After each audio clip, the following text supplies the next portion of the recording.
Hello students, good morning to all. This video lecture is related with the Balanoglossus. Balanoglossus का जो पूरा आपका study है इसके हमने 5 पार्ट्स में डिवाइड किया है. तो पार्ट 1 जो है इसमें हम Balanoglossus का जियोग्राफिकल डिस्ट्रीब्यूशन, उसका एक्सटर्नल स्ट्रक्चर, उसके सिस्टमिक पोजीशन क्या है, इसके अलावा उसमें सीलोम, एंडोस्केलेटन, इस तरह के हम इसके जो भी फीचर्स हैं उनको हम डिस्कस करेंगे. बाकी जितने भी ऑर्गन्स हैं इसका जो फाइलोजेनेटिक रिलेशनशिप है या एफिनिटीज़ हैं उनको हम नेक्स्ट वीडियोस में देखेंगे. सो अगर हम इसकी सिस्टमिक पोजीशन देखते हैं तो बैलेनोग्लॉसस जो होते हैं ये कॉर्डेटा फाइलम में आते हैं. सब फाइलम इज हेमिकॉर्डेटा. एक्चुअली यहाँ पे कुछ कंट्रोवर्सीज हैं. मोस्टली इसको इन्वर्टिब्रेट में इंक्लूड करते हैं, इसको कॉर्डेट में इंक्लूड किया जाता है, but now it is a part of invertebrate और नॉन कॉर्डेट. ठीक है, तो सब फाइलम आपका हेमिकॉर्डेटा. क्लास एंटरप्निस्टर. जब आप इसको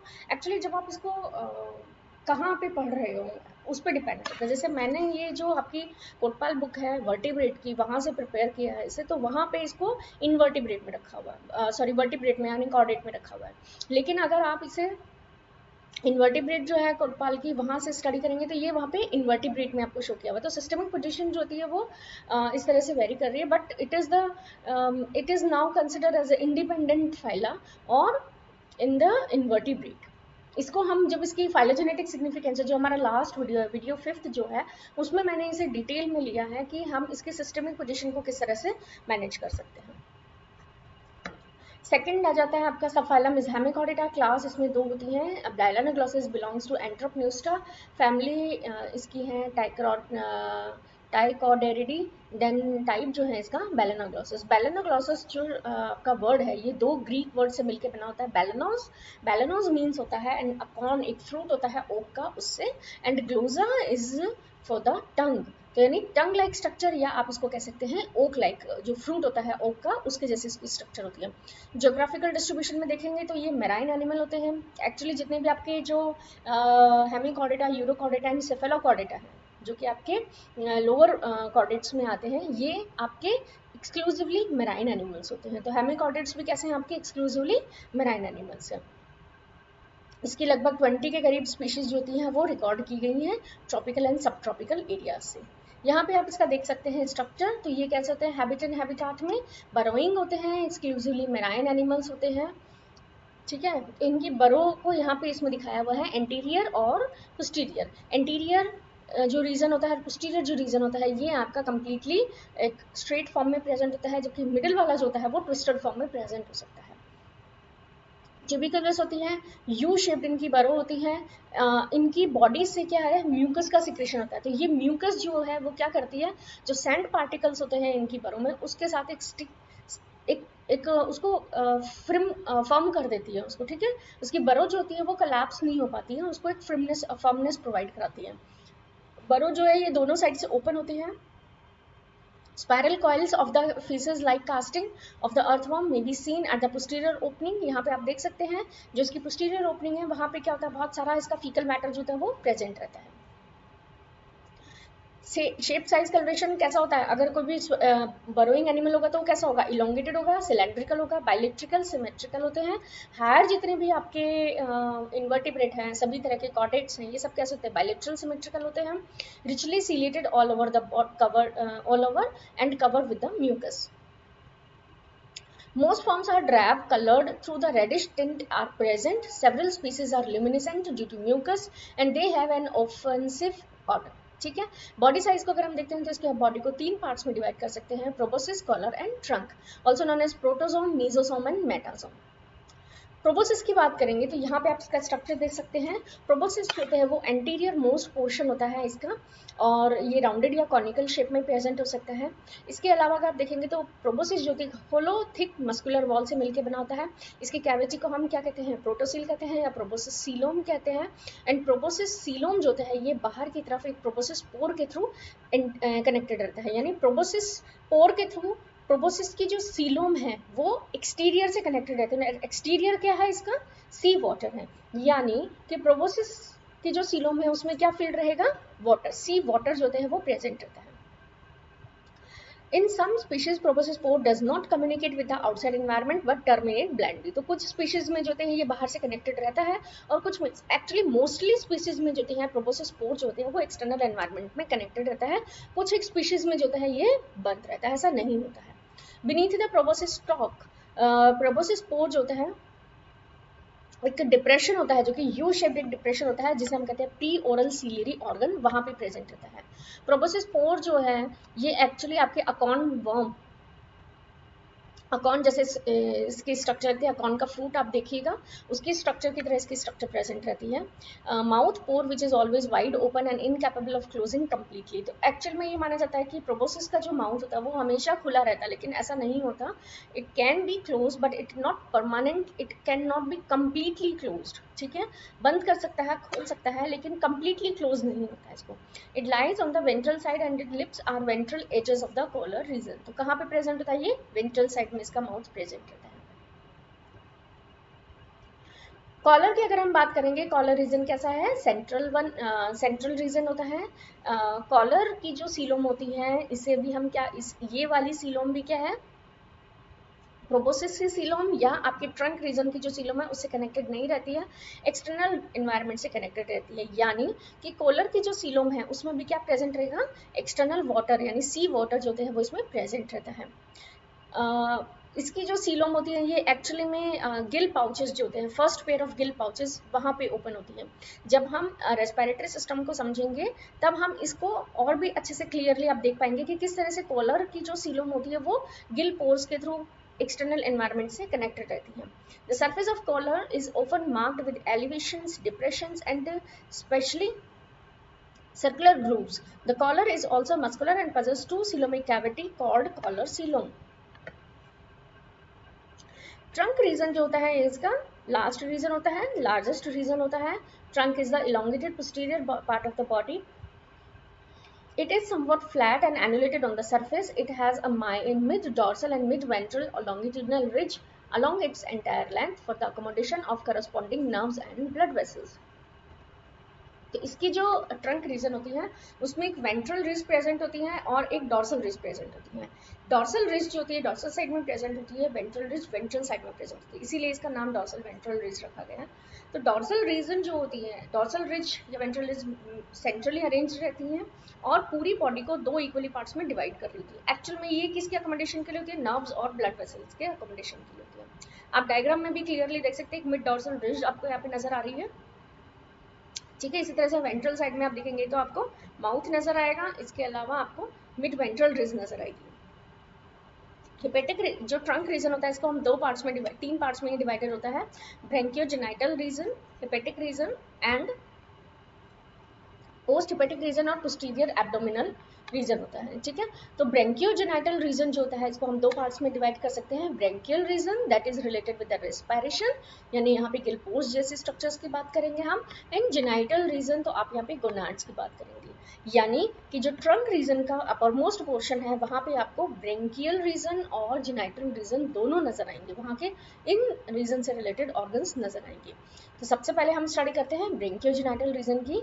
ब्रेंकियोजेनाइटल रीजन में आप यहाँ पे देख सकते हैं जो डॉर्सल ग्रूव है, मिड डॉर्सल ग्रूव, उसके दोनों साइड में आपको मिड डॉर्सल आपको पोर्स नजर आ रहे हैं, और ये जो पोर्स हैं ये आपके गिल पोर्स कहलाते हैं, जिनका number according to the age बढ़ता जाता है। ठीक है, तो आप इनसे किसी भी जो बेलेनोग्लॉसस है उसकी एज को भी थोड़ा डिटरमाइन कर सकते हैं, क्योंकि गिल पोर्स के नंबर एज के साथ इंक्रीज हो रहे हैं। इसी के साथ में यहाँ पे एक आपको जेनाइटल फ्लैप नजर जैसे स्ट्रक्चर नजर आते हैं, जेनाइटल विंग्स जैसे स्ट्रक्चर नजर आते हैं जहाँ पे गोनाड्स प्रेजेंट रहते हैं। ठीक है, मेल और फीमेल दोनों सेक्सुअली सेपरेटेड रहते हैं, अलग अलग बरोज में प्रेजेंट रहते हैं। इसके बाद आप देखते हैं hepatic region. Hepatic region central region होता है, छोटा होता है, और यहाँ पे आपको हिपेटिक सीकास नजर आती है। ठीक है, कुछ येलोइश कलर का टिंच नजर आता है आपको। Last region is post hepatic region या एब्डोमिनल रीजन। ये आपका लास्ट वन होता है, लेकिन ये लार्जेस्ट रीजन होता है। और serum of trunk is divided into two literal closed cavities by partial by vertical partition between the body wall and gut wall. इसके बाद हम देखते हैं body wall of the Balanoglossus. तो बॉडी वॉल जो होती है इसमें आपको क्या नजर आता है, एपिडर्मिस नजर आता है, मस्कुलेचर नजर आता है, नर्वस लेयर नजर आती है, लेकिन डर्मिस जो होती है वो यहाँ पे कंप्लीटली एब्सेंट होती है। तो ये एक आपको पॉइंट ध्यान में रखना है कि बॉडी वॉल जो बैलेनोग्लॉसस की होती है इसमें डर्मिस एब्सेंट होती है। एपिडर्मिस की अगर हम बात करेंगे तो एपिडर्मिस में दो तरह की सेल्स होती हैं, एपिथेलियल सेल्स और कॉलमनर टाइप ऑफ सेल्स होती हैं, और इसके साथ में जो होती हैं, तो यहाँ पे आप देखेंगे दो तरह की cells, ciliated epidermal cells are more numerous and each bears cilia at its free end. यहाँ पे आपको नजर आ रही हैं सीलेटेड एपिथेलियल सेल्स, जिसके फ्री एंड पे क्या है, सीलियास प्रेजेंट है। इसके अलावा सेकंड टाइप की क्या होती है, ग्लैंड सेल्स होती हैं जिनका कुछ सिक्रेशंस होते हैं। तो गॉबलेट सेल्स टाइप की सेल्स होती हैं जो कि म्यूकस को सिक्रेट करती हैं। तो म्यूकस सिक्रेटिंग सेल्स जो कि नंबर में सबसे ज़्यादा होती हैं। इसके अलावा रेटिकुलेट सेल्स होती हैं जिसमें साइटोप्लाज्म कैसा होता है, वैक्यूलेटेड होता है, ये भी म्यूकस को सिक्रेट कर रही होती हैं। मलबरी सेल्स होती हैं जो कि साइटोप्लाज्मिक ग्रेन्यूल्स को सिक्रेट करती हैं, दीज आर ग्लैनुलर ग्लैंड सेल्स कहते हैं इसे हम। ये क्या सिक्रेट करती हैं, एमाइलेज को सिक्रेट करती हैं। The mucus secreted by the gland cells cover the animal and line its burrow. ठीक है, इसको हम इसके फंक्शन में भी डिस्कस करेंगे कि जो भी म्यूकस सिक्रेट होता है वो क्या, इनकी बॉडी से जैसे म्यूकस सिक्रेट हो रहा है तो क्या आता है, जिस भी बरो में ये प्रेजेंट रहती है उसकी सैंड को चिपचिपा बना देते हैं, जिससे कि सैंड्स जो होती हैं वो जो बरो होती है वो इनकी कोलैप्स नहीं होती है और मेंटेन रहती है। Mucus has an obnoxious smell. In addition to these cells, the body wall of the proboscis, the anterior part of the collar, also contain neurosensory cells which take darker stain than the rest. There is no dermis. Dermis जो होती है वो यहाँ पे absent होती है. Immediately below the epidermis क्या present होता है यहाँ पे, nerve cells present होती हैं. nerve cells कैसी होती हैं, bipolar या quadripolar nerve cells होती हैं, और इसी के साथ में epidermal cells यानी basement membrane present होती हैं. ठीक है, इसके बाद मसल सेल्स प्रेजेंट होती है. मसल सेल्स में circular muscle cells and radial muscle cells, इनका अरेंजमेंट कैसा होता है नेक्स्ट स्लाइड में देखेंगे हम.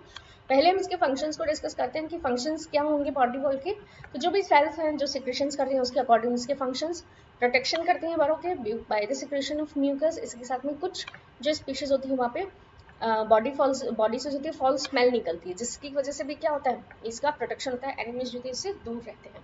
इसके अलावा न्यूरोसेंसरी सेल्स होती हैं जिसकी वजह से इनको एक्सटर्नल स्टिमुलाई से ये अपने आप को स्टिमुलेट करती हैं. और मस्कुलेचर सेल जो होती है, मस्कुलेचर जो होता है वो इनकी बॉडी में मूवमेंट के लिए रिस्पॉन्सिबल होता है. Muscle cells, muscles of the typical musculature of the typical body wall. यहाँ पे अगर हम बात करेंगे body wall and gut wall की, is greatly reduced and more or less replaced by the muscles arising from the coelomic epithelium. Muscle fibres कैसे होते हैं, smooth end of circular, longitudinal and diagonal type के होते हैं. तो proboscis के muscular अब अलग अलग रीजन में हम देखेंगे. प्रोबोसिस मस्कुलेचर कैसा होता है, thin layer of circular muscle fibres and thick layer of longitudinal muscle fibres. तो नॉर्मल जो हम अरेंजमेंट देखते हैं उसमें क्या होता है, सर्कुलर मसल्स इन होती है, लॉन्गिट्यूडनल मसल्स बाहर की तरफ होती है. लेकिन यहाँ पे कैसा होता है, इनवर्टिब्रेट्स में और हेमिकॉर्डेट्स में अगर आप देखोगे तो कैसा होता है, सर्कुलर मसल्स बाहर की तरफ होती हैं और लॉन्गिट्यूडनल मसल्स अंदर की तरफ होती हैं. कॉलर मसल्स में अगर हम देखेंगे तो यहाँ पे inconspicuous layer of circular fibres and prominent band of the longitudinal and diagonal fibres present होता है. Longitudinal and diagonal fibers होती हैं along with connective tissues also transverse the collar coelom in a criss-cross pattern. वहाँ पे आपको नजर आता है. Several radial muscle fibers are also found in the trunk region. Radial muscle fibers extend between the digestive tract and body wall and the transverse the trunk coelom.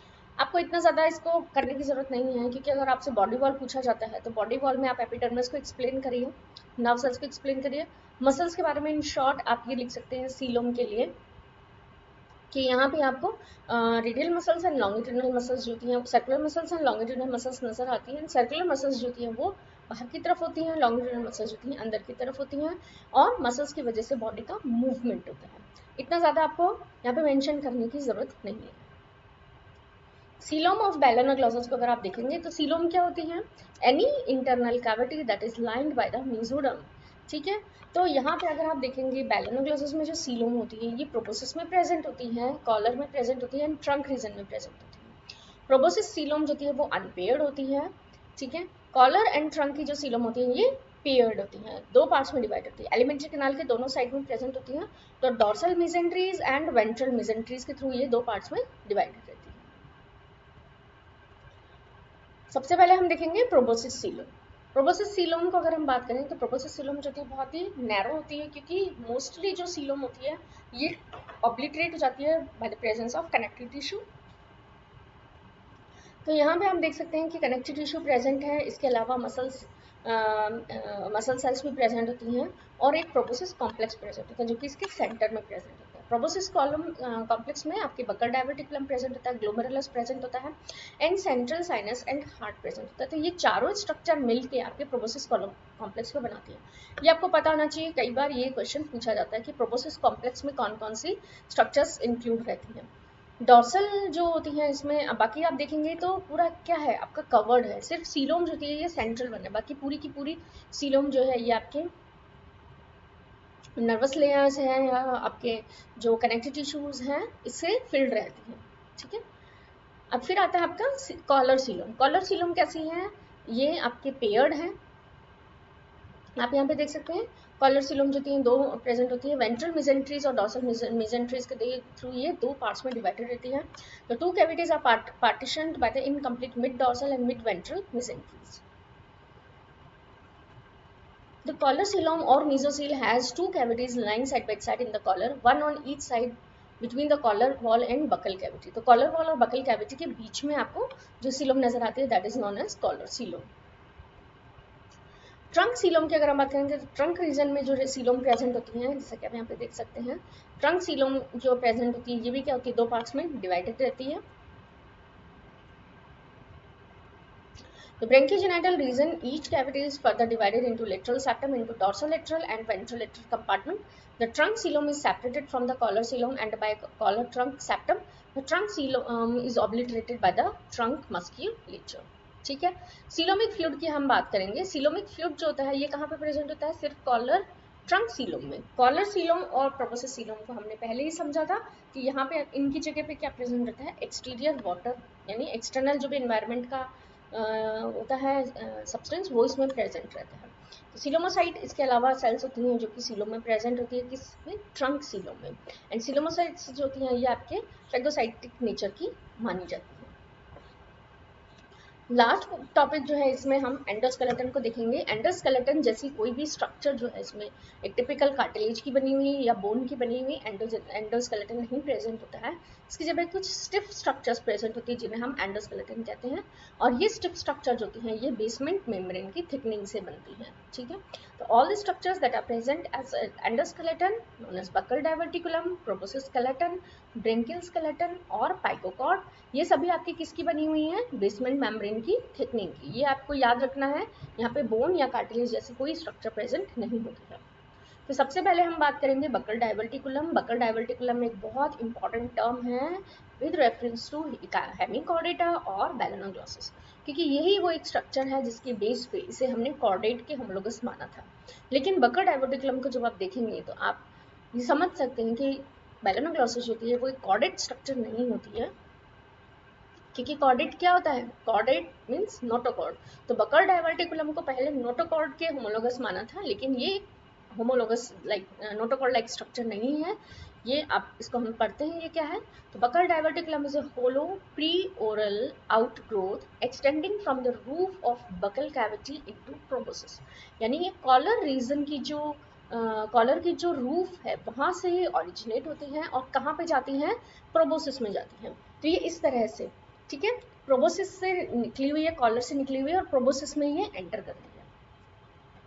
Just this, सिर्फ इतना ही है buckle diverticulum. कैसी है, होलो structure है, ये भी आपको ध्यान रखना है।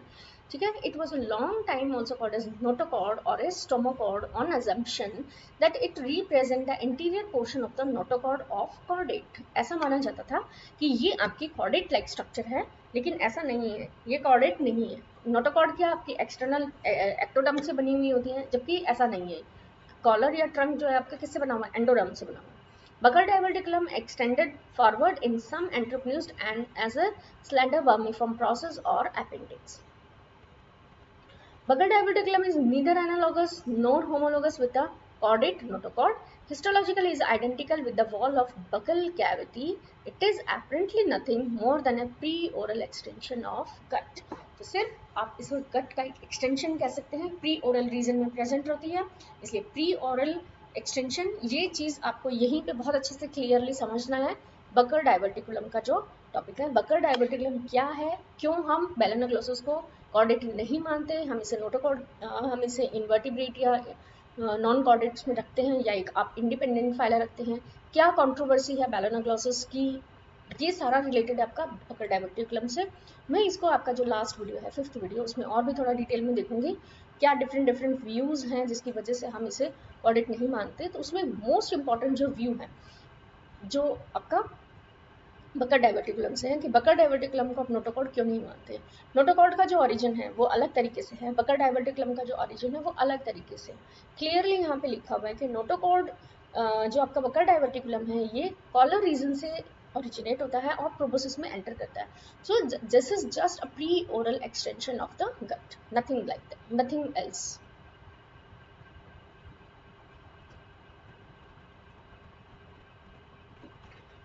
Proboscis skeleton और nuchal skeleton is formed by the basement membrane. Next आपका जो स्ट्रक्चर है proboscis skeleton, branchial skeleton and pricocord, ये तीनों स्ट्रक्चर बेसमेंट मेम्ब्रेन की थिकनेस से बनती है। तो यहाँ पे आप proboscis skeleton देख सकते हैं, proboscis skeleton horn like structure के में प्रेजेंट होते हैं, एक स्ट्रक्चर जो कि बेसमेंट मेम्ब्रेन की थिकनिंग से बनता है। इसकी वेंट्रल सरफेस पे कील लाइक स्ट्रक्चर होती है और 2 हॉर्न्स इसमें निकले हुए रहते हैं। ये आपका बकल कैविटी की रूफ पे प्रेजेंट रहते हैं। ब्रेंकियल स्केलेटन जो होती हैं ये कैसे होते हैं, ये आपको यहाँ पे एम शेप स्ट्रक्चर नजर आ रही है, but this is not made up of single portion. ये आपकी एक रोड ऑफ सैप्टम आप यहाँ पे देख सकते हैं कि 2 स्ट्रक्चर हैं जो कि जिनके फ्यूजन से एक यू लाइक स्ट्रक्चर बनी है, 2 यू शेप्ड स्ट्रक्चर है जिनकी फ्यूजन से एक एम शेप्ड स्ट्रक्चर बनती है। ठीक है, क्योंकि नीचे की तरफ जाके आप देखेंगे रोड ऑफ सेप्टम जो होती है बाइफरकेट होती है। तो ये क्लियर एक इंडिकेशन है कि 2 स्ट्रक्चर्स हैं जो यूनाइट होके एक स्ट्रक्चर को फॉर्म कर रहे हैं, एम लाइक स्ट्रक्चर। ये आप रेस्पिरेटरी सिस्टम में जब हम पढ़ेंगे तब समझेंगे वहां पे ये इसका क्या रोल होता है। गिल्स को एक सपोर्ट प्रोवाइड कराने के लिए ब्रेंकियल स्केलेटन्स प्रेजेंट होते हैं। लास्ट पाइकोकॉर्ड, पाइकोकॉर्ड जो होती है ये आपकी longitudinal rod like structure extending from the ventral side of the intestine to the body wall. ठीक है, तो इंटेस्टाइन और बॉडी वॉल के बीच में पाइकोकॉर्ड लाइक स्ट्रक्चर प्रेजेंट होती है। इनका फंक्शन जो है वो अभी पूरी तरह से पता नहीं है, but it may support the soft abdominal region. Now this is all about the basic concept related with the Balanoglossus. Next जो वीडियोस हैं उसमें हम इनके ऑर्गन सिस्टम और फाइलोजेनेटिक पोजीशन को डिस्कस करेंगे। Thank you.